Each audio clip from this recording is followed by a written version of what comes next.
Good evening, everybody. Chris Hansen here on my YouTube channel. Have a seat with Chris Hansen. We've got a great show for you tonight. If you follow YouTube at all, and if you didn't, you wouldn't be here, you'll know our guest tonight as Daniel Sulzbach, who is also known to you perhaps as Mr. Repzion. He is a bit of an expert on all this. He follows some people we've been following. He's a YouTube reporter. He's a young guy. He's very smart and articulate. And it's my pleasure to have him here tonight. Before we jump in with Repzion, Dan, we have a couple pieces of business to get through. You may have noticed that we have two YouTube channels right now. I'm going to try and explain this the best I can, even though I don't actually understand it all, in spite of doing a lot of research. And Vincent DeCotra, who is with us tonight as always, has done some research too.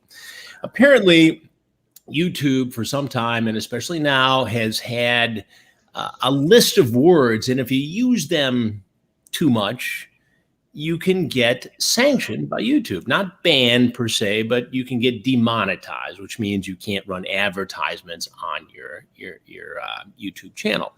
So one of the words, and I'm only going to say part of it, that apparently is on the bad list is predator. Now, for a guy who has one YouTube channel called Hansen versus Predator, that can be a problem because we say it a lot. In fact, as you know, it's in the name of the channel. Right now, we are also broadcasting on that channel as well as here on Have a Seat with Chris Hansen. We're going to move all the live shows starting next week to Have a Seat with Chris Hansen. And I see thousands of you have subscribed, and I appreciate that. So we're going to go through this list of words and why this doesn't make sense to me and a lot of other people with Dan Sulzbach here in a few minutes. First of all, I want to tell you that we're sponsored here at Have a Seat with Chris Hansen by StreamYard.com. The outfit which allows us to broadcast on simultaneous platforms. And it's really cool. So check it out. If you have an interview program or if you have something you want to get out there live and stream it on many different platforms at the same time, StreamYard.com is a place to check out. So without further ado, Daniel Sulzbach, Mr. Repzion, thank you so much for being with me tonight. How you doing? I'm doing fantastic. Thanks for inviting me. I'm so glad to be on here. My family has been watching you since the 90s, so it makes me feel old. You got to be a tattletale about it, huh? Absolutely. 37 years, son. I now have kids in the business. I've been around so long. Anyway, thanks for being here, and thanks for sharing some of your insight into this. One of the things we got into last week, and we'll talk about all this YouTube craziness in a minute, but one of the things we got into last week with a guest named Blair White, who was tremendous and had some insight into a lot of areas of the streaming community, including a fellow we've been focusing on who goes by the name Oniisan, whose real name apparently is Greg Jackson, although he's got aliases. The allegations of grooming, inappropriate sexual behavior with minors are numerous. We invited him to be on the show last week. He said he would only appear if we paid him $350,000. And then he said if we talk about him or if Blair White, last week's guest, references him in any way, he would sue our shoe. Well, I presume that was a misspelling of show, but he said shoe. So while I have some expensive shoes, none of them are worth it. What is the deal with Oniisan? How did he get on your radar, and why have you been dogging him so hard? Tell me that. Okay, well, for start off, he's not going to sue your show. He's been threatening to sue me for 8 years. Nothing's ever happened. Right. It's just hot air out of his mouth. But I first came in contact with Oniisan through a video. This was back in like 2008 or 2009 of him filming one of his now ex-girlfriends at the time having a seizure. She was having a trauma-induced seizure. And he pulled up a camera and started recording it and then uploaded it to YouTube and was monetized at that point and it was very strange. It was the first time. He had been making videos several years prior, but that was the first time I had ever seen something like that. And there was a lot of controversy. Was it fake? Was it real? Her name was Shiloh, and Shiloh has confirmed that that was not fake. None of that was fake. She had a trauma-induced seizure, and instead of doing the normal thing, well, I don't really know what the normal thing to do is somebody has a seizure, but not record them with a camera. Call 911 maybe. Yeah, call 911, get help in some way, but recording them with a camera and then posting it to YouTube to exploit their actual illness or mental health related issue is just weird. And that was the first time I ever got in contact with it. Not contact, but viewed anything by him.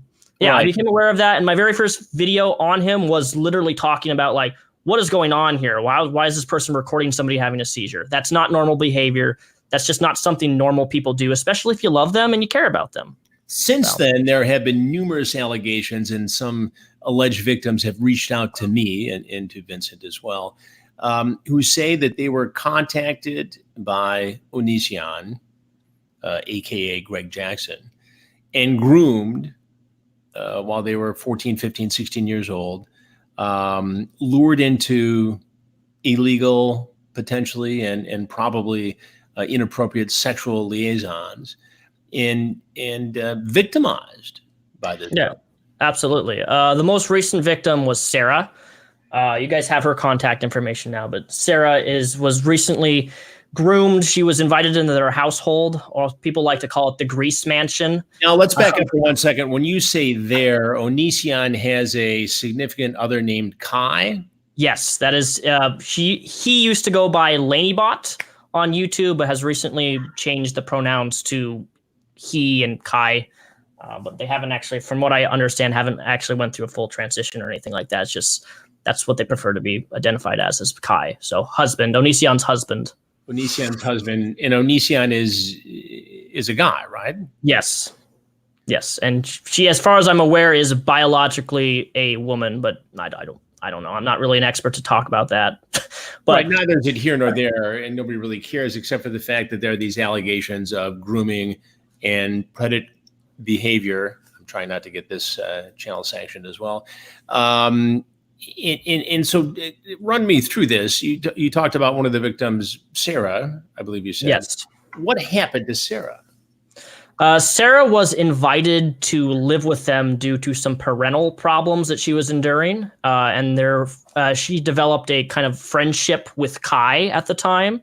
And Oniisan, of course, for whatever reason, seems to like to use his husband or wife to lure in people who are significantly underage and then get them involved with them sexually.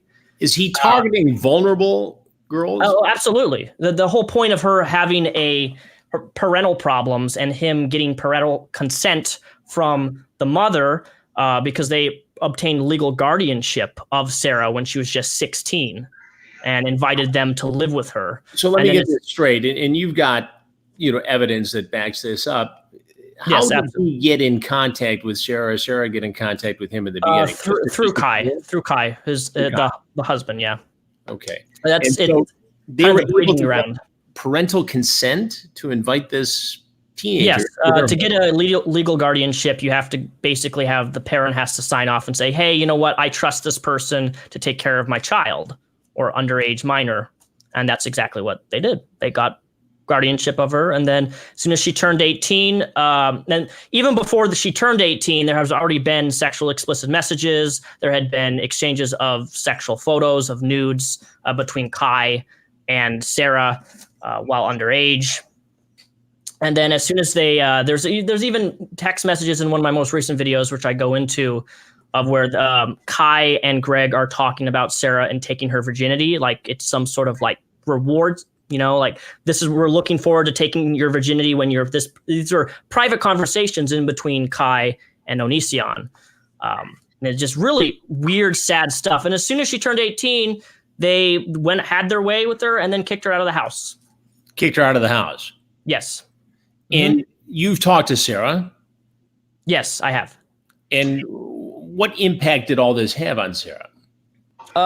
Feeling of betrayal, being used and abused, being used for something sexual, and then just being thrown away because that's all they wanted from them. And there are other victims out there. Oh, yes. Shiloh is another really good one. She was also underage. Greg was actually married at the time when he started to initiate another underage relationship with Shiloh. And I did some research on this whole relationship that's alleged between Oniisan, Greg Jackson, and this Shiloh. And because they're potential criminal victims here, we're just going to use their first names and not identify them. But he really went to great lengths to not only groom her, but to try to convince her that he was not married, or he had fake documents suggesting that he was divorced? No. Their relation, him being married was public knowledge. Like Sara knew that, but Sara was brought in with a friendship from Kai, and then Onision. This has been a common trend with other victims, not just Sara, but like they become friends with Kai, and then Kai wants to pursue a relationship with them. They bring them into the house, and then Onision wants to kind of third party and jump into that 3-party relationship, if that makes sense. And how did Shiloh, this other victim, get tied up in all this? Apparently, from what I know, she was a fan of his back in the day, and they met via Skype.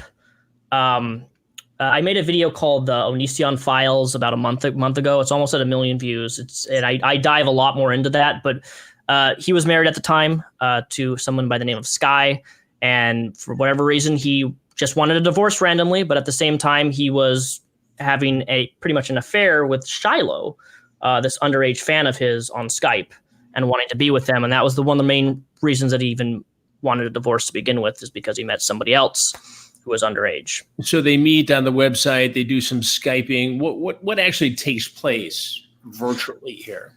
In terms of virtually, I can't really speak on that, but I do know that it led to him flying out to her state in order to meet.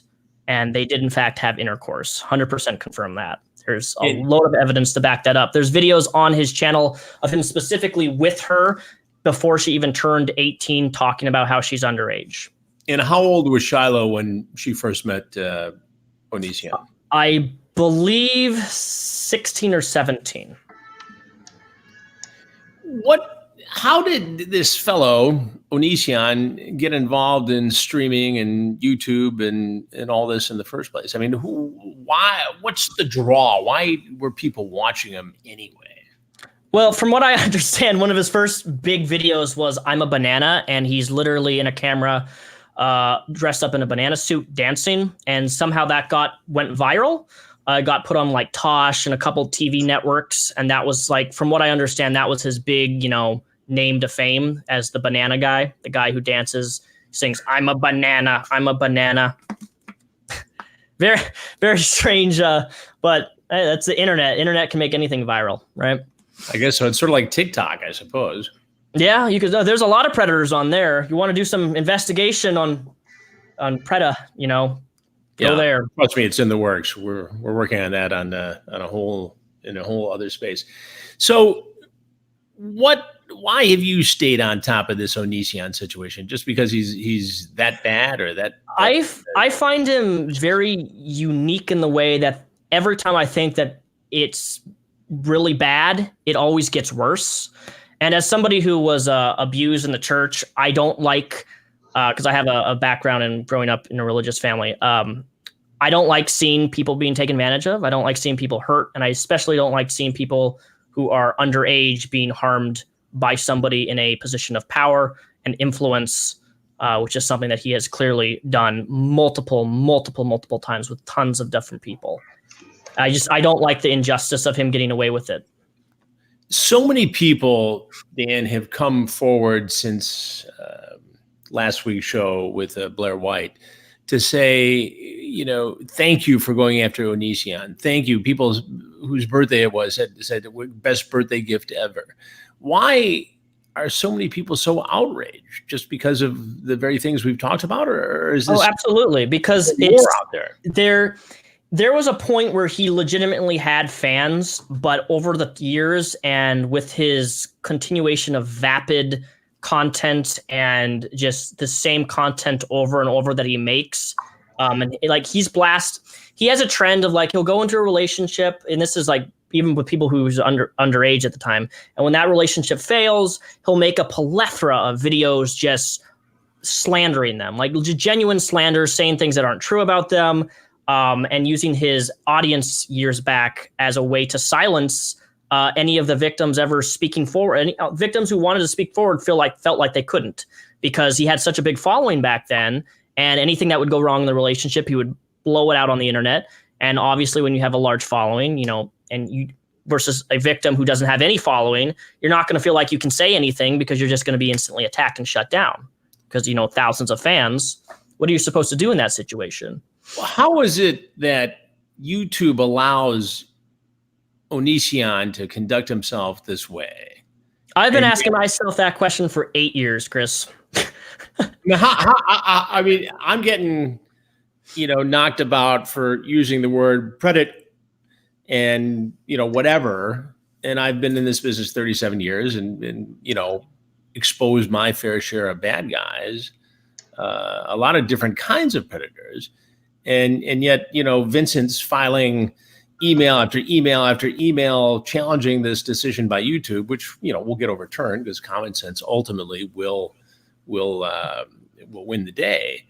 But here's a guy who is clearly, and with a disturbing pattern of behavior, groomed underage girls, according to multiple sources and the victims themselves. And what, YouTube just allows this to happen? Explain to me how that's possible, Dan. YouTube ultimately doesn't care unless, I think this was discussed last week, unless they're charged criminally. So unless a legal case is actually brought up and he is prosecuted to the full extent of the law for some of the stuff that he's done, I don't think YouTube is ever going to do anything. It was similar with Austin Jones, I believe. His channel wasn't terminated or taken down until after the fact that he was pressed with charges. I can't give a reason as to why. Well, I do know that Oniisan owns, he doesn't have a normal YouTube channel. He has a music YouTube channel. And when you have a music YouTube channel, it gives you more power in terms of not being easily shut down through false copyright notices and copyright strikes. That's another big thing that Oniisan has done with a lot of his critics, including me. And I know he would do it to this show if you had any video footage of him, is he would copyright strike you falsely. It's called DMCAing, and would take this video down. He's been doing that for several years now and continues to do so, which is why when I talk about him, I don't even use footage anymore, because it's such a blatant abuse of YouTube's copyright system. And YouTube says they're going to do something. They always say they're going to do something, but they never do. People have been tweeting YouTube and Google about Oniisan for years, and they've never really done anything. So here you have legitimate complaints and legitimate alleged victims. YouTube does nothing. And yet a guy like me or thousands of others gets caught up in an algorithm and gets sanctioned. And gets sanctioned. It's a double standard. It's a blatant hypocrisy on YouTube's end. It can't be a great corporate policy. Is there something I'm missing here? Or is it really that simple? Nobody really knows. Nobody knows. Nobody really knows. And I get frustrated with Vincent. I said, "What do you mean nobody knows? How could they do that?" He said, "Well, they just did it." I said, "How did they do that?" He said, "We only found an appeal." Yes, I did. We only found just last month that whole list of YouTube words that have been banned, all 15,000 of them, including like the state and the word pre. We just figured that out over 2 years. We finally found a small little nail in that coffin to where we've been able to deduct, hey, these are words that are actually banned, and that if you use them, are going to affect your YouTube channel and the state of YouTube, your channel altogether. Vincent I know we're shifting gears from Oniisan into this YouTube situation, and I want to stay there for a minute, and then we'll go back to Oniisan and Kai. But the list of words, and Vincent obtained it within the last week or so, includes the state of Alep, which I don't know, is that because there are more predate in Alep than anywhere else? I don't know. It includes the name of our 42nd president, Bill Clinton. I didn't know that. I didn't even know that. The president. It includes the word victim, abuse. It goes on and on and on. Now I see, a trend forming here with, them wanting to sort of protect kids from certain topics, but all we've ever done is try to educate, create a dialogue and an awareness that didn't exist before. And all the work I've done over the years, whether it's here or the stuff we're doing now on TV or have done on TV, and it's mind-boggling. And then you deal with this appellate process that is, mind-numbingly impersonal. You can't get a human being on the phone. No, it is quite difficult, even with the amount of subscribers I have on my main channel. It's not easy. It's not like, oh, here's the support number. I need some help. And so there's nobody to talk to. And so I literally have to resort to calling someone who I've known for many years, who's the former, top 5 guy at the FBI, who's now in the private sector, who happens to know people in cybersecurity, who's got to go bother his counterpart at YouTube and try to say, hey, Chris Hansen wants to talk to you about this, situation. And the guy's then got to find time in his schedule to call me back to deal with this, and then up and up and up. But I mean, there's an article on the CEO of YouTube. Obviously, it's a Google property. And just the stuff that she deals with on a day-to-day basis, and I understand it's overwhelming. I mean, it's like trying to govern Craigslist. At any given time, there are 60 billion with a B posts on Craigslist. Yeah, it's very difficult. I do understand that. People who work there and monitor this thing. It can't be done. It's not saying that they're promoting. I'm not suggesting that YouTube wants Oniisan on its property. Nobody does. Trust me. I know, but yet he's there. So let's shift back from the apparent idiocy of this situation on YouTube to Oniisan himself.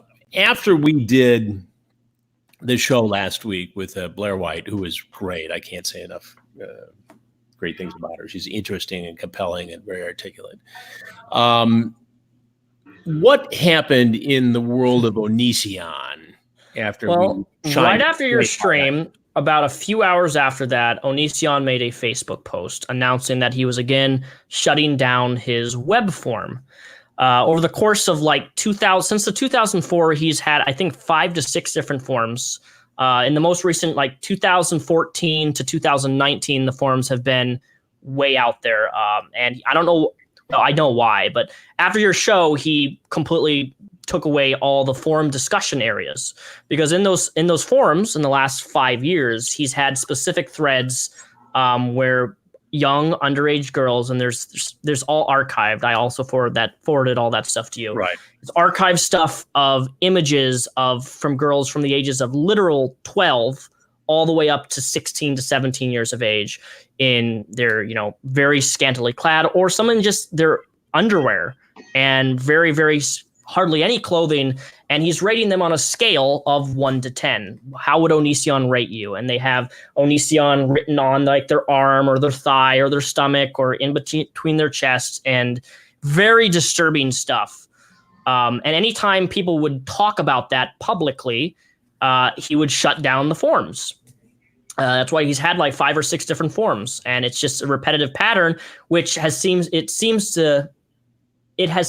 to gotten a lot less than it used to be, because people are really finding out and realizing what this guy is and what he does and what he's been doing for the last few years, that his fan base has dramatically dwindled.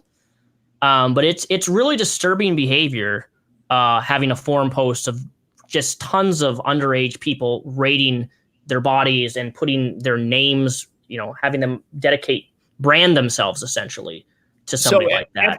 After we did the stream last week, and we got a lot of reaction to it in the follow up to it. He started deleting these things. Is that right, Dan? Yes. He took right after your show. He removed the form that he previously had up. The website's still there, but the forum aspect of it's gone. And do you think he's going to stop doing this, or you think he'll do it until somebody? He'll do it again at some point. It's what he's done. He's since 2005. He's had 6 to 7 websites. Very strange. What motivates this guy, do you suppose? Besides, the fact that I think that there are still, used to be a large number of people that looked up to him as an influencer. That's a big word nowadays of somebody you look up to, you watch on YouTube that makes you laugh, and he can use that to his advantage. At the end of the day, any YouTuber can use their fan base to their advantage and take advantage of people who are impressionable. It's a really big thing, and it's way more common than people think. I guess it's almost ungovernable in a way, even though you've seen, Alex Jones got prosecuted and pleaded guilty and is going to do some time for his whole situation outside of Chicago. And we did a show on him, and obviously there's been a crackdown here and there, and that whole Only Use Me Blade appeared on the show and talked about the allegations that Gucci's made against him, and then withdrew, then put back and withdrew, and back and forth. And there've been obviously allegations against Ice Poseidon, and I've talked to him. It seems to me that some of these guys are like, the Howard Stern of 30 years ago. They're just trying to push the envelope and be obnoxious and edgy, to get clicks, get those clicks, edgy and everything else. And yet there are people who seem to cross this threshold into what it could be very likely criminal behavior. And yet nobody's doing anything about this except you, Blair White, me to a certain extent, and the chorus of outrage that we're seeing on virtually every platform of social media saying, go dig into Onision.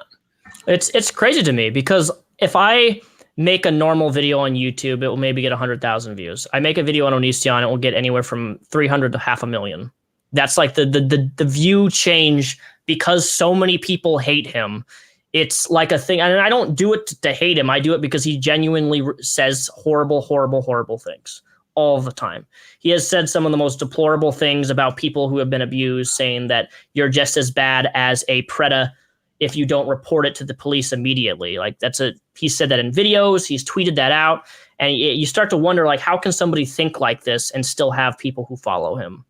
Well, I know of two victims, and they're probably people known to you who want to go ahead and pursue criminal charges, who are going to reach out to me and to Vincent as early as tomorrow, and have been fearful of raising these issues with law enforcement because of all the reasons that victims of sexual assault and predator behavior are.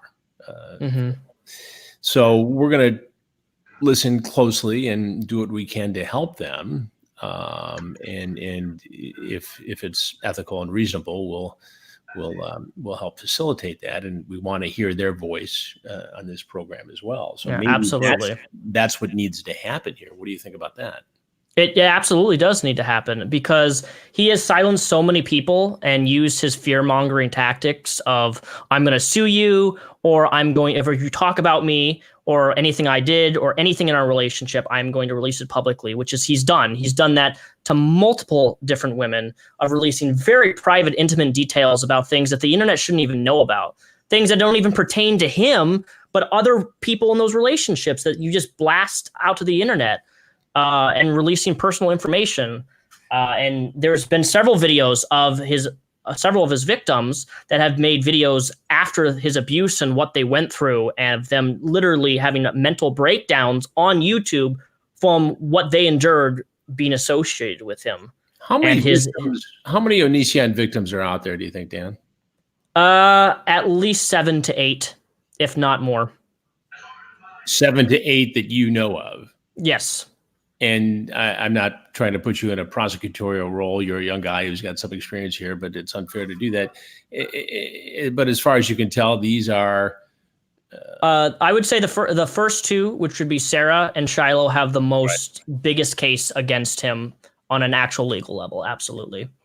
And actually, I would say 3, but the problem is we can't really do anything because the third would be Kai, because Kai, his husband, also was somebody who was underage, who he brought in to their household, again, underage. He actually I believe he violated what's called the Mann Act. I don't know if that's still a thing to this day when it was developed, but he went out of state intentionally. Human trafficking, essentially. We don't use that term anymore, but the Mann Act is human trafficking, essentially. Yeah, essentially you go out of state to have intercourse or sexual, activity with somebody who is underage specifically. And he has done that with his first wife, because he didn't want to do it in the state of Washington. And so he flew out to her. But she would never testify ever against Onision, because Kai is with Onision, and they're like butter together. They work together now, essentially. Is this a case of blackmail, or maybe he's got video or other evidence of these illicit liaisons? I don't believe so. No, the only blackmail he tries to do is he tries to threaten people with like legal lawsuit, which never goes through. It's empty. It's all copy and paste from Google. Or he forced like Sara to sign an NDA, refusing to speak about her experience with him when he and Kai kicked her out of the house. Has he paid any of these people off, do you suppose?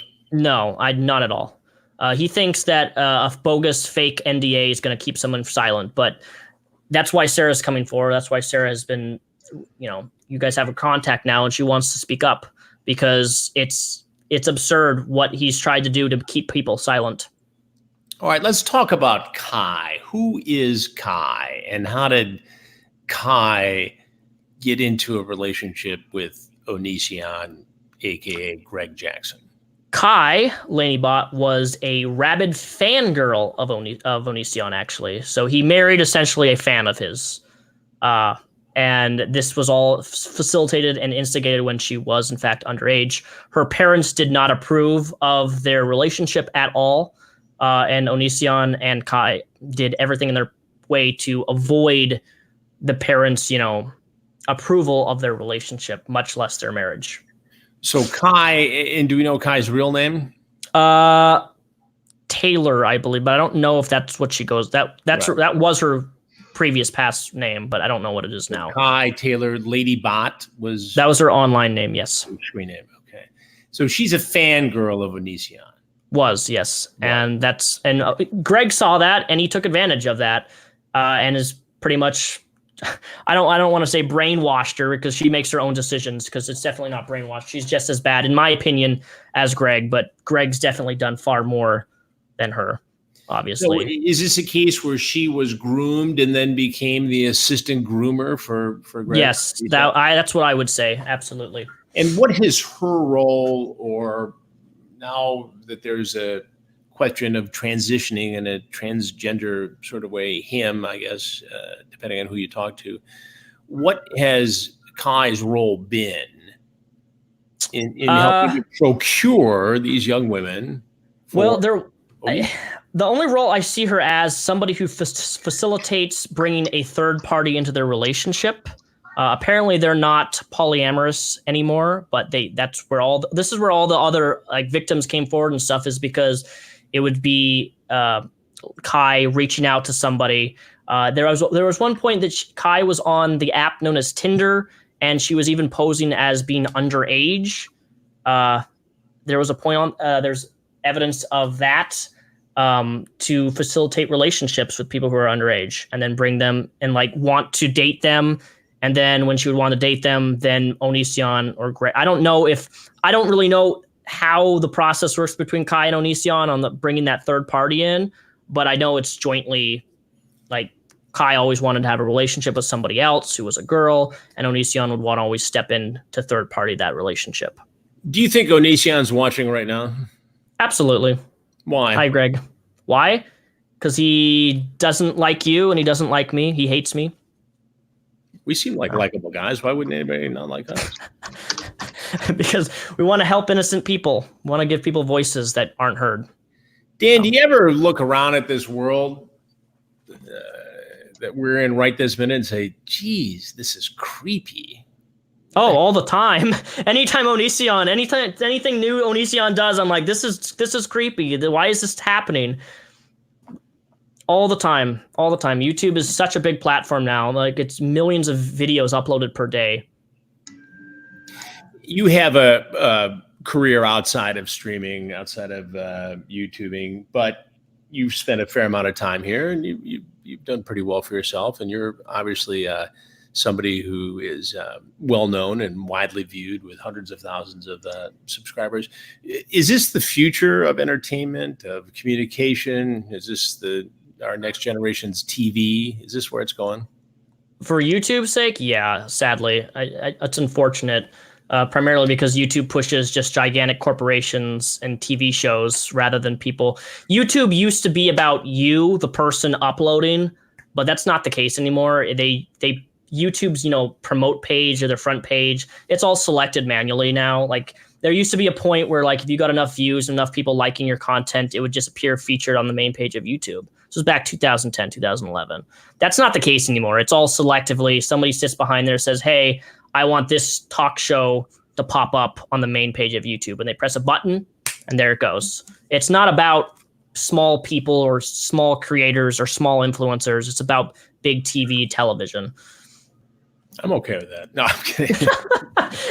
Hey, stand by, Dan. I want to take a couple of questions. You've been great, and this has been very, very interesting, fascinating, really. Vincent, what do you got on the wisecrack line there? Basically, there's a lot of spammers. I'm trying to control them, but there's some good ones in here. A couple of your victims are actually, a couple of Oniisan's victims here want to reach out, and they like to know how to contact you. So I would just say info at HansenVersusPredators.com. Right. I would go to the website, HansenVersusPredator.com, and there's a spot there that allows you to reach out and send me a note via email.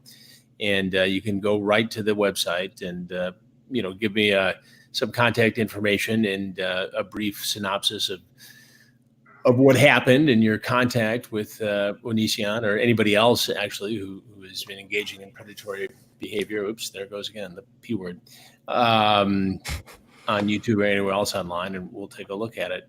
I do see a lot of comments here, people just basically reacting to the fact that, we're taking on this topic of Oniisan and Kai, and people are relating to it because they've been shouting for some sort of investigation, some sort of second look at this situation from YouTube for years now, and yet nothing seemingly has been done. What do you anticipate, Dan, that you'll hear from Oniisan? Maybe. I don't know. Sometimes he'll just send me random emails saying like, stop making videos about me. He's done that quite a few times. My bet, I wouldn't doubt it. I wouldn't be surprised if he sends me an email after this threatening me or something. I wouldn't doubt it, but I don't know. How many other Oniisans are out there, do you suppose, Dan? On YouTube? Thousands. For sure. YouTube is constantly growing. It's huge. YouTube is way bigger. YouTube's already had a scandal with Preda a couple, it was like a year ago. Yeah, Pletos. That's the term I use. Pletos. They already had a whole Pleto scandal last year with people. Yeah, it was huge. And YouTube actually did something surprisingly and cracked down on that. And they were removing accounts that even made comments or any sort of Pleto related, type comments. They were just completely banned all of that stuff. And I've been actually seeing it resurface a lot more on Twitter more than anything recently, with people being on distributing and going after people who are clearly underage. Twitter is the next site I think that's going to have another scandal with that. Yeah, I mean it's the wild west, obviously. So we getting a lot of comments here. Shiloh is ready when Chris is. Well, we're going to talk to her. We're getting. Has anyone so many years and they're discussing perverted action? So happy to see that we're looking into this with Repzion. I think we're onto something. People are very upset about it. But anyway, Dan, thank you for being on with us tonight. Good luck with your future YouTube and streaming endeavors. Good luck with your other professional career. And do me a favor, will you keep in touch and let me know if you see anything that we need to look into? And absolutely. I'll keep you updated. All right, great. Well, it's been insightful and wonderful. Dan, thank you very much. Dan Sulzbach, Mr. Repzion, who's been in this game a long time, a young guy who knows a lot about a lot of things in YouTube and elsewhere, specifically Oniisan. We will stay on this. I know people are worried that we're going to just kind of hit upon it, get a bunch of subscribers and a bunch of views and move on. And obviously, a lot of topics we're going to get into in the next several shows, but we'll stay on Oniisan and some of the others. and keep you posted. And if you are a victim, reach out on the website, hansenversuspredator.com, and we'll get it going. So anyway, everybody have a good Wednesday night. Remember to subscribe to Have a Seat with Chris Hansen if you haven't so far. The other channel, Hansen versus Predator, will remain up. We've got a lot of subscribers there, and we've got new content coming up that we're going to put there. We had to move things around and shuck and jive a little bit because of all this turmoil, but we're all good. And we're going to keep the mission going. So, Vincent, thanks as always. I appreciate it. Remember, StreamYard.com, our sponsor, who helps us broadcast this show on multiple platforms, and you can do it too. Check it out at StreamYard.com. I'm Chris Hansen in New York City. You all have a great night. We'll see you again next Wednesday and probably a number of times before then. So take care.